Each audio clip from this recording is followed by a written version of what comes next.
Hello guys, तो ये है हमारा सॉफ्टवेयर इंजीनियरिंग का जो दूसरा लेक्चर है, वो है ये लेक्चर 2। ठीक है, तो हम हमारी प्लेलिस्ट बनाने जा रहे हैं सॉफ्टवेयर इंजीनियरिंग की, तो उसमें दूसरा वीडियो होगा। अब सॉफ्टवेयर प्रोडक्ट के जो कैरेक्टरिस्टिक्स है वो हम इस वीडियो में डिस्कस करेंगे। अब देखिए, सॉफ्टवेयर प्रोडक्ट का पहला कैरेक्टरिस्टिक्स आता है मेंटेनेबिलिटी। ठीक है, अब मेंटेनेबिलिटी क्या होता है कि the ease with which changes can be made to satisfied new requirement और टू करेक्ट डेफिशिएंसीज। ठीक है, मेंटेनेबिलिटी एक फैक्ट है, लाइक कितनी आसानी से आप अपने सॉफ्टवेयर में जो डिप्लॉय हो चुका है, जो कस्टमर के पास पहुंच चुका है, उसमें कितनी आसानी से आप उसमें चेंजेस कर सकते हैं, कितनी आसानी से उसमें चेंजेस कर सकते हैं। The ease with which changes can be made, कितनी आसानी से आप उसमें चेंजेस कर सकते हैं कि जो है वो नई रिक्वायरमेंट आई है जिसके लिए अपन चेंजेस कर रहे हैं, वो कितनी आसानी से हो जाए और उसमें जो कमी है, जो पुरानी जो कमियां हैं, वो सही हो जाए कितनी आसानी से। ये होता है मेंटेनेबिलिटी। ठीक है, तो कितनी आसानी से हम उसकी नई जो रिक्वायरमेंट आई है उसको सेटिस्फाइड कर पाएँ और जो पुरानी जो डेफिशिएंसी उसको करेक्ट कर पाएँ। ठीक है, next, software should be flexible enough so that future changes can be done easily. Software should be flexible enough so that future changes can be done easily. Software flexible होना चाहिए ताकि अपन आसानी से उसमें चेंजेस कर पाए। नेक्स्ट, अब देखिए, maintenance account for nearly 70% of the cost of the software development, therefore it is an important characteristics of software product. Maintenance account जो होता है वो total 70% of the cost of software development होता है।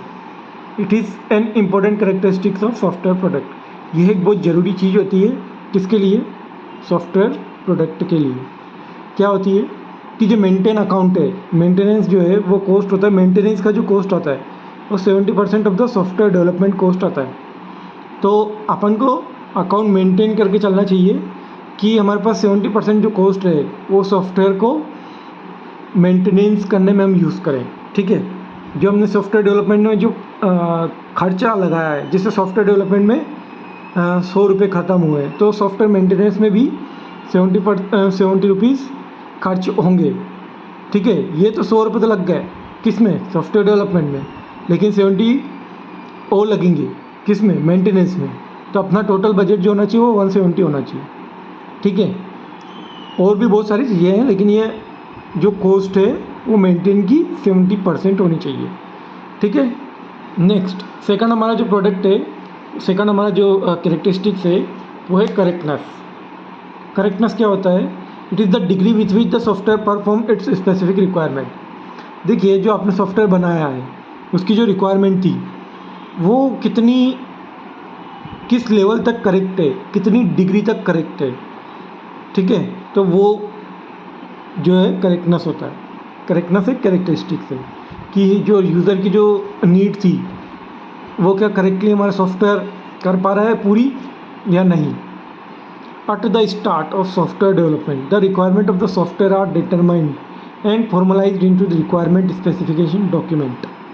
ठीक है, at the start of software development, the requirement of software are determined and formalized into requirement specification document.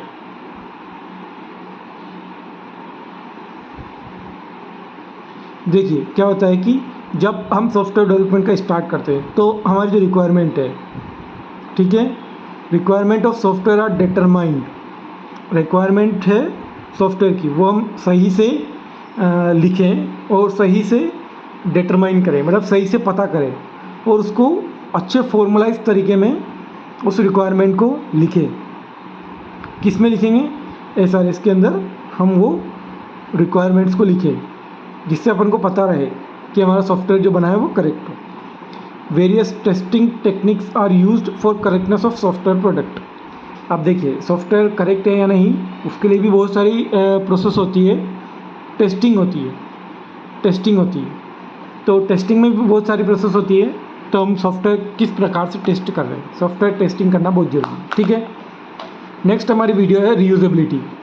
It is ease with which software can be reused in developing other software. Reusability का मतलब होता है कि कितनी आसानी से हम जो है सॉफ्टवेयर को जो डेवलपमेंट है वो रीयूज़ कर पाएँ फॉर अदर सॉफ्टवेयर।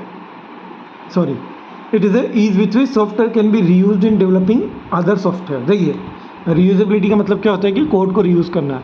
तो ये बता रहा है कि हम क्या इस कोड को किसी और सॉफ्टवेयर को बनाने में कितने आसानी से हम यूज़ कर सकते हैं।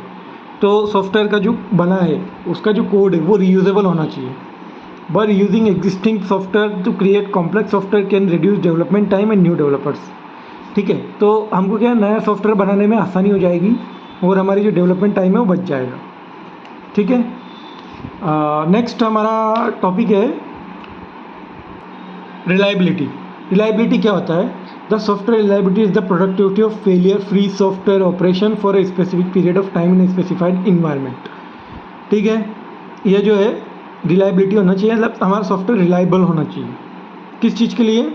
मतलब हमारा सॉफ्टवेयर फेल नहीं होना चाहिए। ठीक है, वो जो रिक्वायरमेंट पीरियड ऑफ टाइम है उसके अंदर वो फेल नहीं होना चाहिए। ठीक है, ideally software engineering want their product to fail as little as possible and be easy as possible to fix। that means software product have high correctness and good maintainability। ठीक है, जो सॉफ्टवेयर होता है हमारा कम से कम फेल होना चाहिए। ठीक है, और जितनी आसानी से जितनी मतलब वो अगर फेल हो गया है तो उसमें होना चाहिए कि तरीका होना चाहिए कि as easy as possible to fix, हम उसको कितनी आसानी से फिक्स कर पा रहे हैं। नेक्स्ट हमारा है however it would be difficult to imagine a highly reliable software. देखिए ऐसा सॉफ्टवेयर बनाना तो बहुत मुश्किल है जो कभी फेल ना हुआ हो, इसलिए हमें ऐसा चाहिए कि हमारा सॉफ्टवेयर एटलीस्ट रिलायबल हो, जिसमें लाइक ये क्या है रिलायबल में क्या होता है कि जो हमारा प्रोडक्ट है वो अगर डिस्ट्रॉय हुआ है मतलब फेल हुआ है तो उसको फिक्स करने के लिए भी हम उतनी आसानी से उसको फिक्स कर पाए। फिफ्थ हमारा पॉइंट है portability. Software portability means ability to move software from one machine platform to another.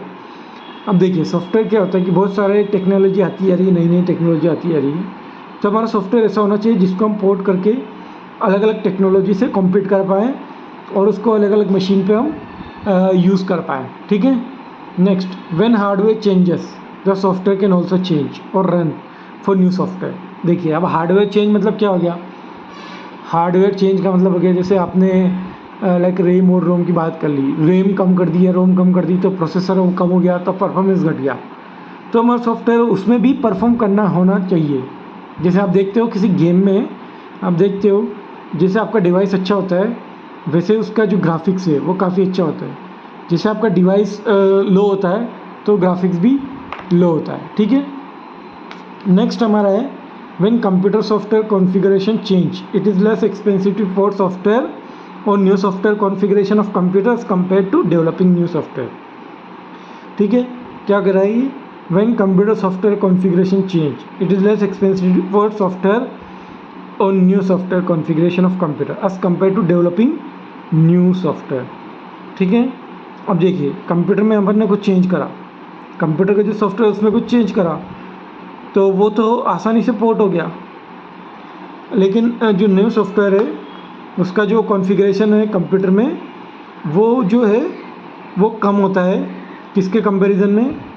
जो अपन ने सॉफ्टवेयर बनाया उसके कंपैरिजन में। ठीक है, नेक्स्ट हमारा सिक्स्थ पॉइंट है efficiency. Efficiency refer to the ability of the software to use system resources in the most effective and efficient manner.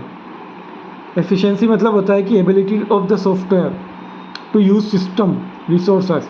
अब देखिए सिस्टम रिसोर्सेज क्या होता है? हमारे पास रिसोर्सेज लिमिटेड होते हैं, तो हम चाहते हैं कि हमारा जो सिस्टम है हमारा जो सॉफ्टवेयर है वो सॉफ्टवेयर रिसोर्सेज को उतना यूज़ करे जितना उसको ज़रूरत है, या फिर इफेक्टिव तरीके से यूज़ करें ताकि हमारा सिस्टम हैंग ना हो।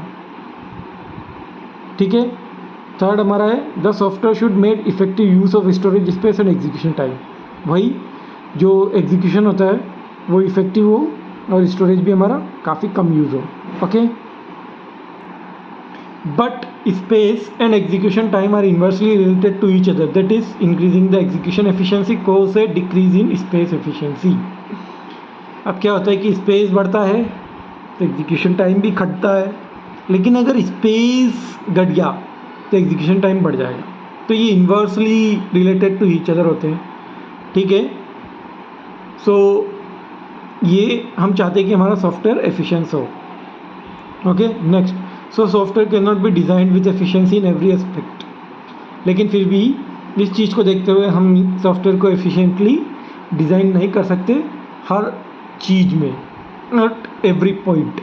According to the requirement of software product are designed. According to the requirement software product जो है वो अपन डिज़ाइन करते हैं। ठीक है, अब हमारा लेक्चर 3 आएगा किसके ऊपर? Software process characteristics. ठीक है, सॉफ्टवेयर प्रोसेस कैरेक्टरिस्टिक्स। तो बने रहिए हमारे साथ, हम जल्द से जल्द लेक्चर 3 अपलोड करेंगे। Thank you so much. Okay, I hope आपको समझ में आ गया हो क्या करना है। Like, share, subscribe. Thank you.